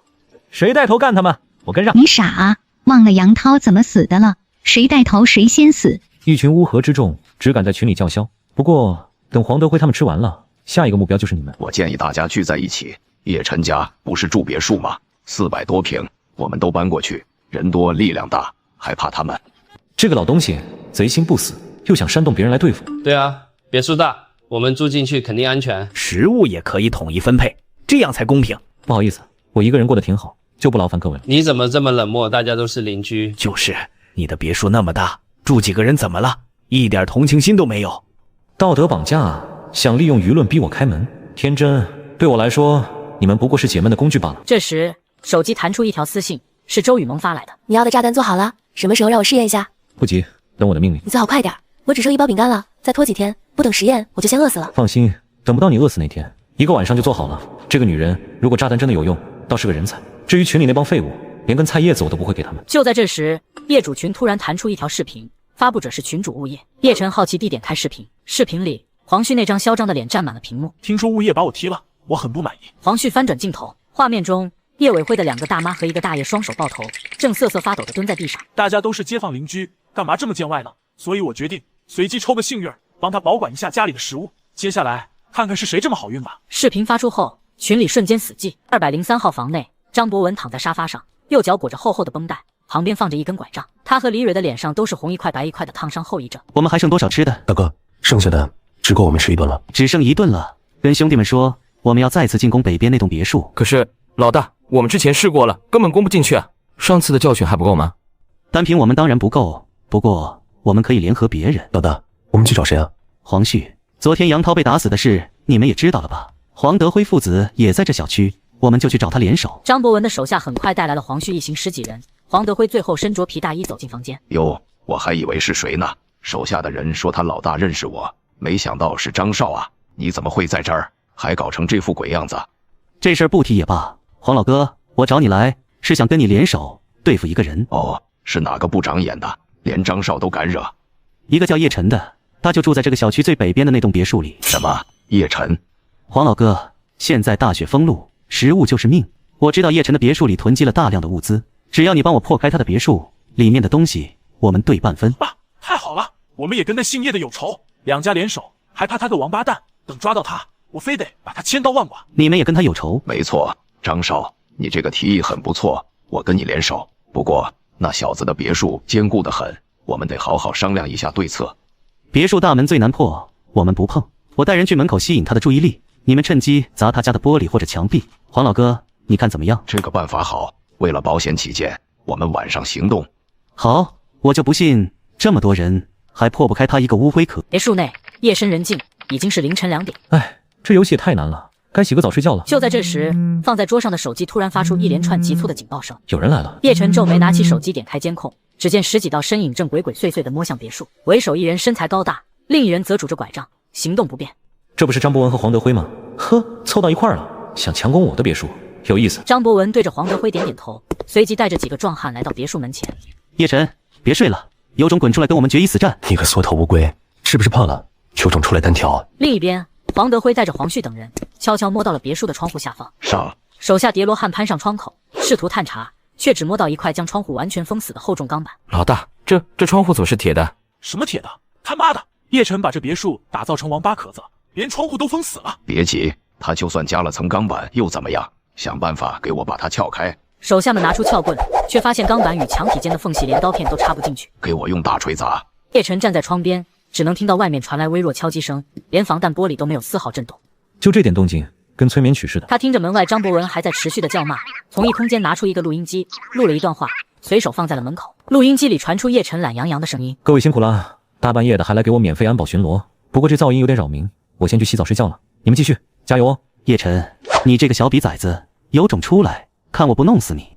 张博文，上次给你的教训还没够吗？你还敢来这里，真的是不知死活！我弄死你个龟孙！另一边，黄德辉的手下正轮流用大锤猛砸窗外的钢板。大哥，这到底是什么钢板？我干了这么多年拆迁，就没见过这么硬的。废什么话？你不行就换一个继续。大晚上的谁在嚷嚷？还让不让人睡觉了？你他妈没话了，来来回回就是这几句等等。录音，我竟然在跟一个录音机对骂。另一边，黄德辉的人已经轮换了一遍，钢板上只有一个微不可见的凹痕。他妈的，真是个王八壳子！张博文带着人走了过来。你们这边怎么还没搞定？不行，这玩意儿根本砸不开。第二天清晨，叶晨在别墅内悠闲地吃着早餐，他关掉录音机，饶有兴致地看着昨晚的监控录像。这时，手机屏幕亮起，是周雨萌发来的消息：昨天晚上你那边动静不小，好多人打着手电筒，你注意安全。知道了。你可别比我先死了，起码让我吃上一顿饱饭。别墅内，叶晨和李清婉正享用着一桌丰盛的酒席。叶晨哥哥，我吃饱了，要去午休啦。李清婉走后，叶晨独自小酌至下午1点多。突然，手机传来急促警报，他放下酒杯，点开监控，只见10几人正踩着风雪，抬一台沉重机器向别墅走来。又是这帮苍蝇！电锤想的还挺周到，不过想用这个对付我，太天真了。该做点什么，让他们防不胜防又恶心的事情呢？叶晨从异空间取出捕兽夹和鲱鱼罐头，他开窗将罐头丢进雪堆，又把夹子设在旁边，一旦闭合便会刺穿罐头。随后，他关窗坐下，好整以暇的等待。张博文一行人来到别墅30米外，停下了脚步。这小子终于舍得开窗了，今天带了新家伙，看我怎么破了你这龟壳！别急，他昨天就知道我们会来，今天肯定有防备。你们2个去前面探探路。2个手下来到别墅门前，确认安全。大哥，没有危险。黄德辉和张博文这才带着人跟了上去。黄德辉一伙人来到窗台外，警惕地看着脚下。忽然，他看到了雪里半露的几个捕兽夹。就这就是他的对策，也太搞笑了。大，这陷阱跟小孩过家家似的，他凭什么占着那么多好东西？行了，把这玩意儿清掉，干正事。一个手下挥舞着武器，猛地砸向捕兽夹，捕兽夹应声闭合，刺穿了旁边埋在雪里的罐头。一股难以形容的恶臭瞬间爆发出来。我操，什么味儿啊？怎么这么臭？谁他妈拉裤子了？别墅内，叶晨通过监控看着外面面面相觑的黄德辉等人，笑得眼泪都快流出来了。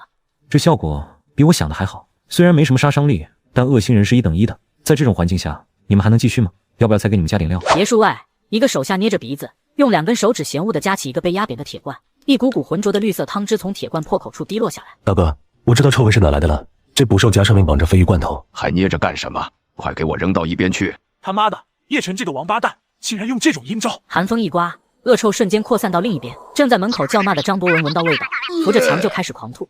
你们那边到底在干什么啊？没什么，被叶晨这小子给摆了一道。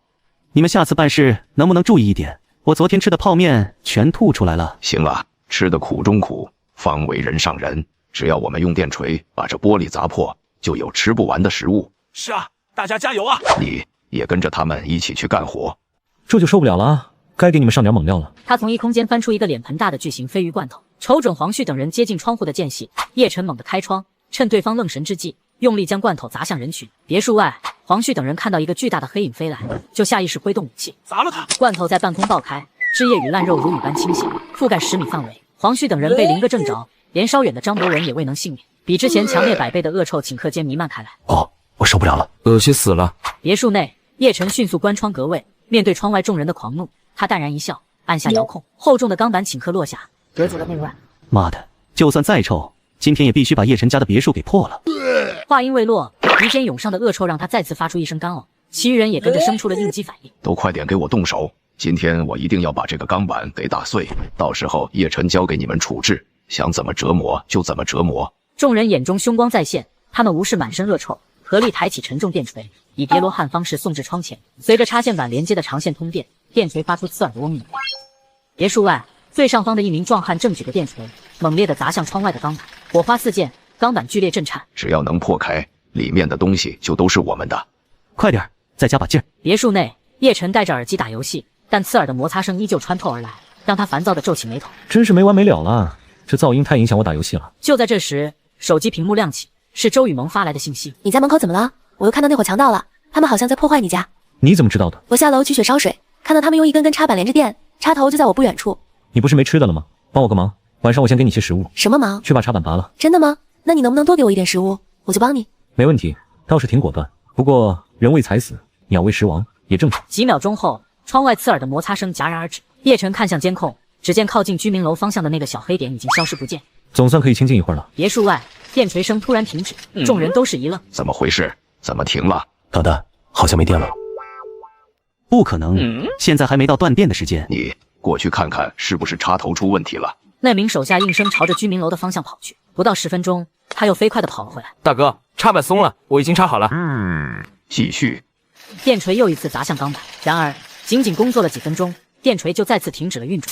该死的，这回真断电了。没事，你看已经有效果了，只要坚持下去，早晚能破开。众人凑过去一看，果然发现了一个极其细微的凹痕，顿时又燃起了希望。现在先回去。其余人也纷纷被勾起了反应，一个个捏着鼻子，互相嫌弃地拉开距离，狼狈地朝居民楼走去。别墅内，叶晨摘下降噪耳机，伸了个懒腰，打开监控，回放着张博文等人用电锤无功而返的画面。钢板上只多了一个微小的凹痕。明天还想来，嗡嗡嗡的跟个苍蝇一样，真烦人。看来还得让周雨萌帮忙。这时，李清婉打着哈欠从房间走出，坐到叶晨身边，靠在他怀里。叶晨哥哥，说好今天陪我追剧的。行，陪你看。别墅里，叶晨打开电视，两人依偎着看了起来。夜色渐深，8点了，想吃什么？羊排盖饭怎么样？李清婉羞赧地点点头。一顿丰盛的晚餐后，叶晨的手机响了，屏幕上是周雨萌发来的消息。手机屏幕显示聊天记录。你承诺的食物准备好了没有？我现在去哪里拿？差点忘了，唉，温柔乡是英雄种啊。叶晨从异空间拿出压缩饼干、矿泉水，想了想，又把最后几块羊排也放了进去。他将东西放在老地方后，回到别墅，给周雨萌回复了消息。食物的位置在上次你取材料的地方。周雨萌的住所。周雨萌面前燃着一小堆炭火，他正小口啃着最后半块饼干。手机叮咚一声，他看到叶晨的消息，眼中瞬间迸发出光彩。终于来了。他迅速穿上厚棉服，悄悄打开门。就在他离开时，旁边邻居的门悄悄开了一道缝，一个人头探出来看了一眼，又迅速缩了回去。别墅外，周雨萌熟练地找到雪中物资，手机光下，压缩饼干和水之外，赫然还有3块羊排。他愣怔一瞬，便抓起一块塞入口中，狼吞虎咽。吃完羊排，他拿出手机，谢谢你的羊排，你应得的。周雨萌将剩下的食物紧紧揣进怀里，转身朝居民楼走去。周雨萌刚到家门口，旁边邻居的门突然打开，一个身材消瘦的男人走了出来，满眼贪婪。你干什么去了？是不是在外面藏了吃的？关你什么事？有吃的就快交出来，不然我杀了你！王磊说着就伸手抓向周雨萌。周雨萌向右一闪，从怀里掏出水果刀，毫不犹豫地向前挥去，刀锋划破了他厚实的棉衣。周雨萌趁机打开房门，闪身进去，迅速反锁。啊！臭娘们，敢拿刀捅我，快给我开门！周雨萌对门外的怒骂充耳不闻，用柜子抵死大门。他坐到火炉边，小口啃着剩下的半块饼干。第二天中午，叶晨从温暖的被窝里醒来。王婉，起床吃午饭了。叶晨哥哥，让我再睡会儿吧。叶晨笑了笑，独自起身走出房间。叶晨从异空间拿出全家桶和冰可乐，打开了手机。业主群里彻底乱了，全是乞讨食物的信息。接着几条私信弹出，有女业主发来性感照片。小哥哥，给点吃的吧，给你看点更刺激的。我要。真是林子大了，什么鸟都有。手机警报大作，监控显示张博文等人扛着电锤走了。叶晨立刻联系了周雨萌，接着做昨天的事，再给你些食物。恐怕不行，我被邻居堵门了。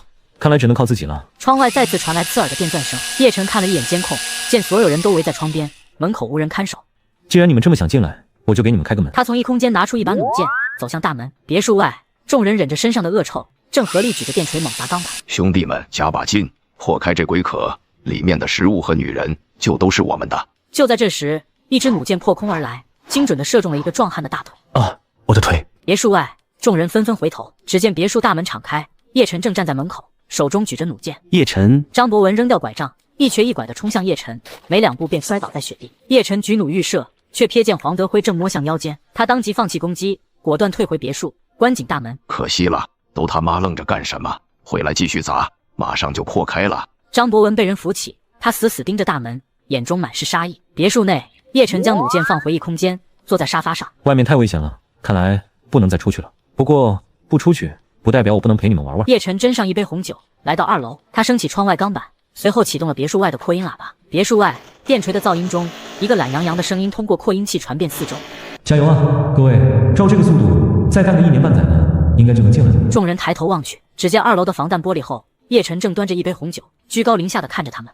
为你们的努力干杯！操，他在羞辱我们！叶晨，我一定要杀了你！我他妈先送你上路！黄德辉脸色铁青，猛地从腰间拔出手枪，对准2楼的叶晨，扣动了扳机，子弹击中玻璃，但只留下一个细微的裂痕。别墅内，叶晨面不改色，又给自己倒了点红酒。别这么快就气急败坏，我很想在我的别墅里见到你们。别理他，我们加把劲儿，继续干！都他妈愣着干什么？继续砸！嗡嗡的电锤声再次响起。妈的，凭什么他能喝红酒，我们就得在这儿挨饿受冻？等破开别墅，我也要喝红酒，再狠狠折磨这个叶晨。一个手下带着一个身材消瘦的男人走了过来。老大，这人叫王磊，说有小小告诉我们。有屁快放！大哥，昨天停电是我隔壁那个贱人干的，他肯定跟这别墅的主人是一伙的。我凭什么信你？大哥，他说的是真的，我们检查过插头好好的，后来突然就松了，肯定是有人故意拔的。行了，回头找人把那个捣乱的做了，别来烦我。妈的，本想跟着混口饭吃，居然瞧不上我。别墅内，叶晨通过监控看着这一切，手机响起，手机屏幕显示聊天记录。我准备出去了，食物的交易还算数吗？你不是被堵门了？堵我门的人去你那儿告状了，我只能帮你这一次，不然他们会来杀我。告状的人叫什么？王磊，怎么了？没事，你大胆去做，我们的约定还奏效。别墅外，确认了告密者的名字后，叶晨打开了别墅的扩音器。王磊，你现在还不动手，要等到什么时候？我承诺给你的食物已经够多了，别不识好歹。正在砸墙的众人动作一致，齐刷刷地将目光投向了黄德辉身旁的王磊。这是怎么回事？不是啊，我跟他不是一伙的，你们要相信我，我根本不认识他。好啊，王磊，没想到你这么贪得无厌。先把他给我抓起来搜身。2个手下立刻上前，将王磊死死按住，在王磊口袋里摸索，掏出一把匕首扔在地上。老大，他口袋里有把匕首。冤枉啊，这刀是为了对付我邻居的，不是对付你们的。带走，别打死了就行。王磊被2个手下像拖死狗一样拖走。行了，接着干活。等等，好像又没电了。怎么回事？你们2个再过去看看。2名手下跑向远处，10分钟后气喘吁吁地跑了回来。老大，我们的一个插板被人从中间切开了。果然有人在暗中搞鬼，肯定是叶晨的同伙。该死的，我们先回去。一行人只能不甘心地朝着居民楼走去。别墅内，叶晨看着监控里众人狼狈离去的背影，手机响了。我把他们的插板破坏了，短时间内他们应该没法再来烦你了。知道了，食物还是老地方，你觉得安全了就去拿。待黄德辉等人从监控中消失，叶晨穿上棉服，拿上1桶泡面和火腿肠，他开启隐身状态，飞快地将食物放入雪堆，随即返回别墅换回睡衣。此时，李清婉揉着眼从卧室走出。叶晨哥哥，我有点饿了。你想吃什么？吃什么都可以，看你想给我吃什么。好。叶晨哥哥，我姨妈走了，今天……叶晨微微一愣，随即眼中光芒大盛。晚饭时分，叶晨准备了浪漫的烛光晚餐和高档红酒。李清婉画着精致的妆容，美艳动人，看向叶晨的眼中满是爱意。周雨萌的住所里，周雨萌掀开窗帘看了一眼夜色，决定今晚不出去拿食物。黄德辉那伙人说不定就在外面等着我自投罗网。他将一个沉重的柜子推到铁门前，死死抵住。门外传来一阵脚步声和几道男人的声音。你给我老实点。是啊，各位大哥，我说的就是他，那个剪断你们插板的女人，就住着，长得可漂亮了。呵呵，这小娘皮说不定是叶晨的相好，敢多管闲事，看我们今天怎么教训他。开门，我知道你在里面，快点给我出来。周雨萌家里，周雨萌紧握水果刀，冷冷地盯着门口。门外的人开始疯狂撞门，门框剧烈颤抖了近半小时，声音才终于停止。该死的，这女人竟然不开门。没事，老大说了，我们就在这儿守着，等他饿得受不了，肯定会自己滚出来。周雨萌安静地坐在床边，拿起一块压缩饼干，小口地咀嚼着。看来已经没有缓和的余地了，我唯一能去的地方恐怕只有叶晨的别墅，但他真的会让我进去吗？次日清晨，叶晨醒来，为身旁熟睡的李清婉盖好被子后走出房间，打开手机，发现已是中午12点。突然，手机警报响起，监控显示张博文一伙人再次来到别墅门前大声叫嚣，但此次未带电锤。叶晨，快点开门，你的老相好已经被我们围住了。你也不想他出什么事吧？只要你打开别墅的门，我就保证放了他。是啊，那女人长得是真漂亮啊，我都忍不住想下手了。我的老相好李清婉不还在睡觉吗？哦，他们说的是周雨萌。叶晨拿出手机给周雨萌发去信息。你现在在哪儿？我在自己家，王磊和黄德辉的手下守在门口，他们已经发现是我断的线了，从昨晚一直守到现在。你有把握冲出来吗？要是你能到我的别墅附近，用你做的炸弹丢向黄旭他们，我可以考虑让你进来。我找机会试试，如果能活着到你那儿的话。这事因我而起，但他既然答应了交易，就该想到后果。不过他的能力确实有用，也该是时候把这些烦人的苍蝇一次性解决了。周雨萌看到叶晨的消息，悄悄拉开窗帘，见王磊正谄媚地与阿天交谈，而阿天盯着他的房门。他将自制炸弹塞进挎包后，开始挪动堵门的柜子，声响立刻惊动了门外的人。臭女人，在里面搞什么鬼？快给我开门！周雨萌，开门吧，只要你听话，什么都好说。我快饿死了，你们能给我一点吃的吗？终于忍不住了，快点开门，我保证给你食物吃。好，那我开门了。他深吸一口气，拧开了门锁。王磊迫不及待地探身进来。周雨萌手中匕首毫不犹豫地刺入王磊腹部，连捅3刀。你！对方猝然倒地，阿天骇然色变，急忙去抓钢管。周雨萌以挥刀劈来，阿天躲闪不及，摔倒在地，腿部受创，鲜血淋漓。周雨萌趁势脱身，迅速消失在楼道中。臭娘们，你跑不掉的！别墅客厅，叶晨听着监控里张博文等人的叫嚣。就在这时，手机传来提示音：我已经出来了。接下来就是找机会把炸弹丢过去吗？没错，有点本事，居然真能从2个人手里跑出来。叶晨目光在监控画面中不断搜索，几分钟后，一个黑点从远处的居民楼走出。让我看看你做的炸弹威力究竟怎么样。周雨萌前行至叫骂的人群后方，毅然点燃炸弹之处。当冒着火花的炸弹滚入人群，只有黄德辉和张博文意识到危机。剧烈的爆炸发生，火焰气浪将众人掀翻，待硝烟散尽，雪地上留下几具焦尸。我的腿！张博文本就伤残的腿被火焰吞噬，露出森森白骨。黄德辉拽着黄旭扑倒在地，后背却已燃起大火。我的背！救我，好烫！快扶着我走，离开这！手下们架起黄德辉父子慌忙逃窜，张博文只能在雪地里哀嚎，最后被他剩下的2个手下如同拖死狗般脱离。别墅内，叶晨看着监控画面中的惨状，神色没有一丝波澜。对敌人的仁慈，就是对自己的残忍，让他们在痛苦中死去，才是最好的结局。周雨萌躲在松树后，脸上神色复杂。他走到别墅右侧，从雪地里扒出一个塑料袋，里面是一桶泡面和一根火腿肠。这个世界已经变了，如果我不动手，死的就会是我。叶晨正通过监控看着周雨萌的一举一动。李清婉从房间走出，投入叶晨怀中。叶晨哥哥，你在看什么？是周老师，他来了。敲门声响起，客人来了。那我去迎接一下吧。别墅门被打开，李清婉面带笑意地站在门内。欢迎你。周雨萌入门后，暖流立刻驱散了她的寒冷。当看到室内明亮的灯光和角落的空调时，她脸上写满了震惊。这怎么可能？现在不是早就停电了吗？我们家里一直都是这样的啊，怎么了？我是叶晨，我们聊过，欢迎你来我的别墅。周雨萌点点头，陌生又警惕地打量着他。叶晨将李清婉拉到身后，抬手间，一把弩箭凭空出现，对准了周雨萌。周小姐，为了安全，我建议你把危险物品都放到地上。周雨萌没有犹豫，取下挎包，将里面的东西全部倒在地上，一把沾血的水果刀，一支口红和一瓶面霜。把你的衣服也脱下来吧。我身上就只有这些东西了。叶晨手中的弩箭纹丝不动，周雨萌只能拉开最外层羽绒服的拉链，缓缓脱下，直到只剩下薄薄的秋衣秋裤。这样够了吧？再让我搜一下身。让你身后的女人来搜，你在一边看着。行吧。叶晨哥哥，他身上没藏东西。你跟我来，我给你安排住的地方。周雨萌连忙抱起自己的衣服，跟了上去。叶晨将周雨萌带至3楼，这里的走廊装有全方位监控。最里面的房间内陈设十分简单，只摆放着新床、床头柜和桌椅。这里有点简陋，你凑合住吧。你没在房间里面安装摄像头吗？如果你想让我装一个，我不介意。1楼有淋浴间，你先去洗个澡，换身干净衣服。今天还没吃饭吧？洗完下来吃饭。我顺便跟你交代一下住在这儿的规矩和你需要做的事情。别墅餐厅，叶晨在餐桌上放好全家桶，静静等候。他已提前将别墅内所有锋利物品锁进3楼仓库。半小时后，周雨萌洗漱完毕，换上李清婉准备的睡衣，走出浴室。这里竟然这么暖和！过来吃吧，给你准备的。周雨萌拿起一个鸡腿就狼吞虎咽起来。吃饱了就该谈谈规矩了。住在这里不是免费的。我明白，这是交易。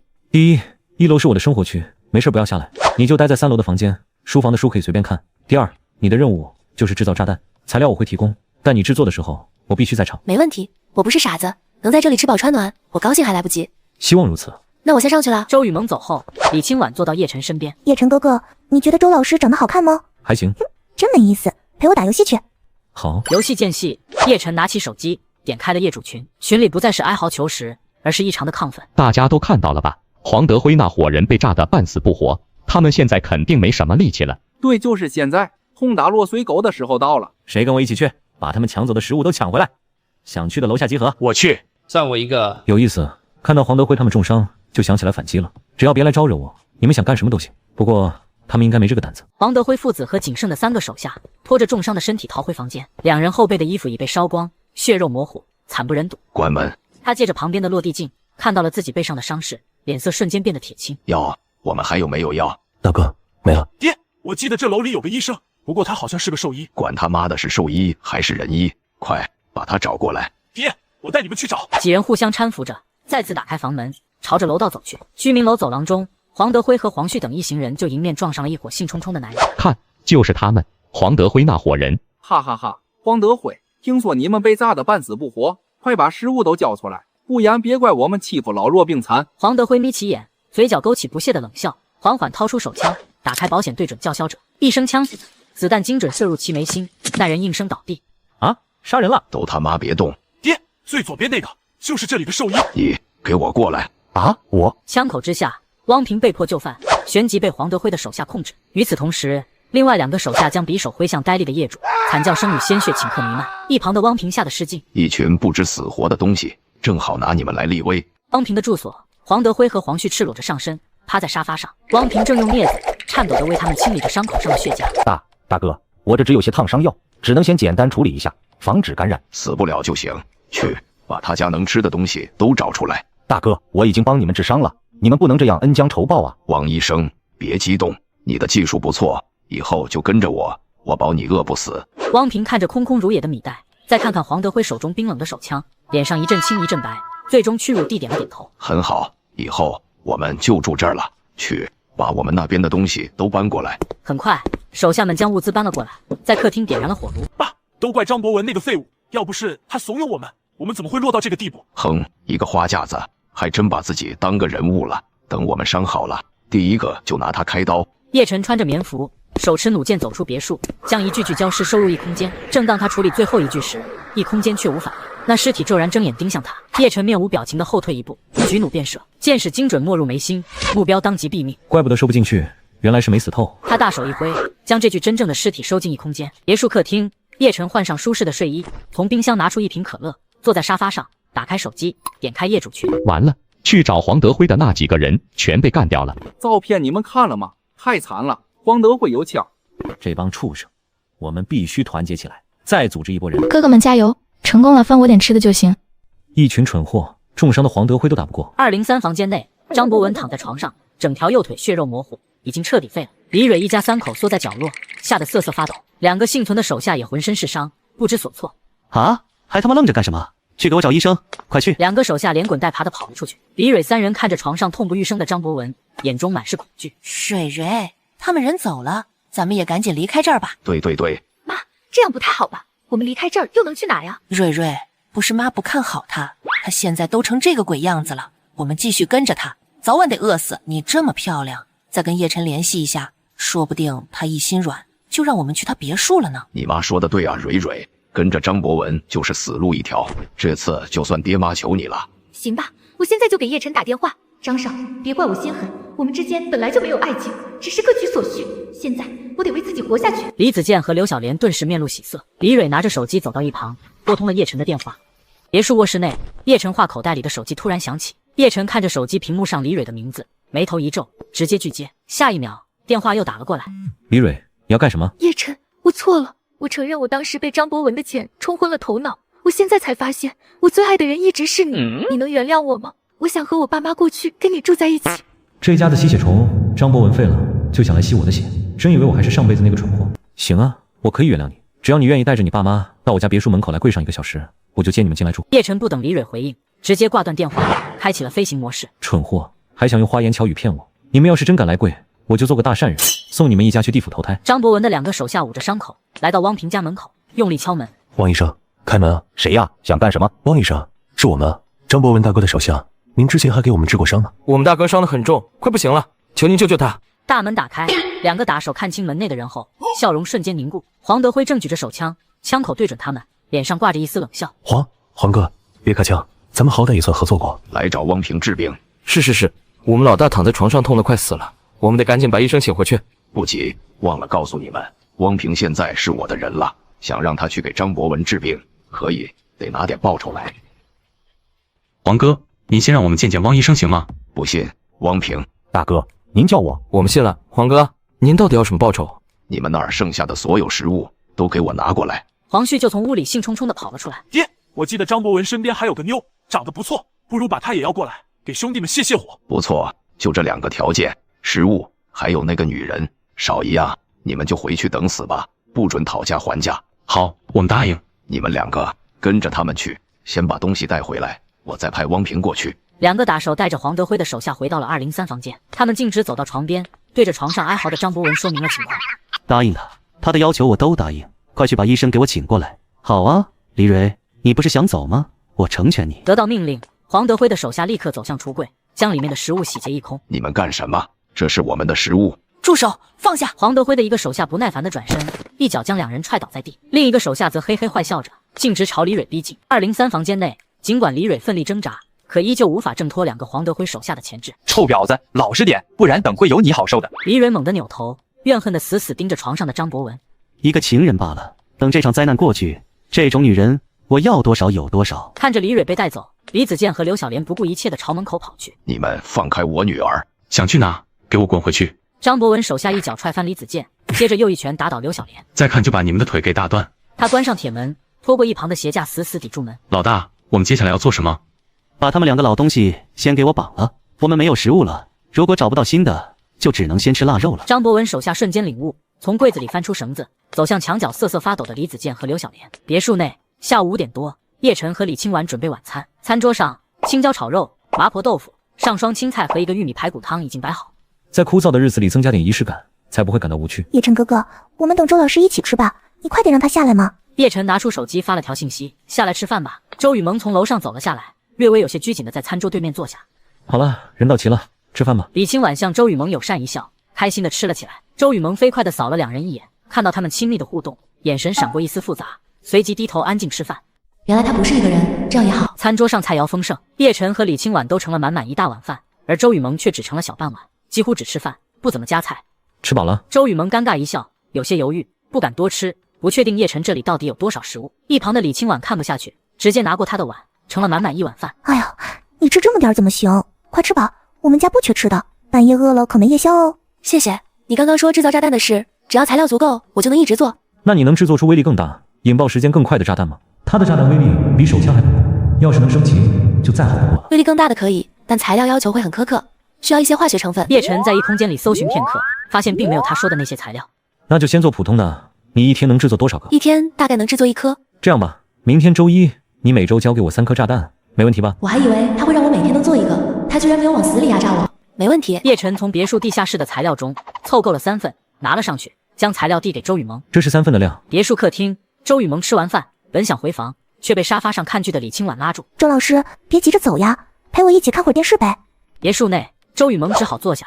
叶晨点开业主群，一个视频赫然映入眼帘。画面中，李蕊正被拖行，黄德辉在门口冷笑。视频戛然而止，叶晨立刻看向下方的回复。我靠，这不是李子健他闺女吗？怎么被黄德辉的人给抓了？不清楚啊，看着好吓人，我再也不敢一个人出去了。有哥哥保护我吗？我愿意无偿奉献我的一切。